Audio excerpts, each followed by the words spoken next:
Hi అండి అందరికీ. ఈ ప్రాజెక్ట్ వచ్చి మనకి జైకేతన అండి. ఈ ప్రాజెక్ట్ మనకి NH-161 నాందేడ్ హైవేకి ఆనుకొని ఉన్నది ఈ ప్రాజెక్ట్. ఇది మనకి ఏదైతే బాంబే హైవే చెప్తున్నామో అక్కడి నుంచి కరెక్ట్గా 16 కిలోమీటర్ల డిస్టెన్స్లో ఉందండి. ఆ 16 కిలోమీటర్ల డిస్టెన్స్లో మనకి హైవే ఫేసింగ్ ఉంది ప్రాజెక్టు. ఇది JNT యూనివర్సిటీకి ఆపోజిట్లో ఉంది ప్రాజెక్ట్ మనకి. ఇది వచ్చి DTCP and RERA approval project అండి. మనకి నాందేడ్ హైవే మొత్తం ఎడ్యుకేషనల్ హబ్ అండి. మనకి స్టార్టింగ్లో IIT కంది కానివ్వండి, తర్వాత వచ్చిన MNR medical college, Sangareddy medical college, polytechnic college, ఇక్కడ వచ్చి మన వెంచర్ ఆపోజిట్లో JNTU, ఇలా మొత్తం అన్నీ కూడా ఈ రోడ్లో అంతా ఎడ్యుకేషన్కి సంబంధించిన ఇన్స్టిట్యూషన్సే ఉన్నాయి.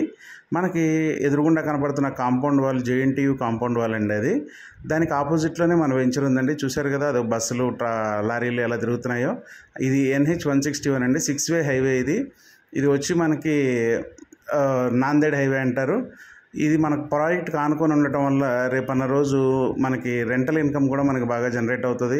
ఇన్ ఫ్యూచర్ ఒక 3 to 4 years తర్వాత మనం కన్స్ట్రక్షన్ చేసుకొని హౌసెస్ని మనం ఉండటానికి కానివ్వండి, ఎదురుగుండా ఈ కాలేజెస్ ఇవన్నీ ఉన్నాయి కాబట్టి మనం రెంటల్కి ఇవ్వడానికి కూడా మనకి చాలా బాగా ఉపయోగపడుతుంది. ఇది వచ్చి మన డెవలప్మెంట్స్ కూడా చాలా బాగా చేస్తున్నాం ఫ్రెండ్స్. ఇది రెరా అప్రూవల్ ప్రాజెక్ట్.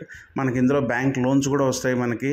ఇది మనకి డెవలప్మెంట్ వైజ్గా వచ్చి under ground electricity, under ground drainages, CC roads, everything చాలా బ్యూటిఫుల్గా చేస్తున్నారు ఫ్రెండ్స్. మీకు మిగిలిన ఇన్ఫర్మేషన్ కోసం నాకు ఒకసారి కాల్ చేయండి, ఛానల్ని సబ్స్క్రైబ్ చేయండి.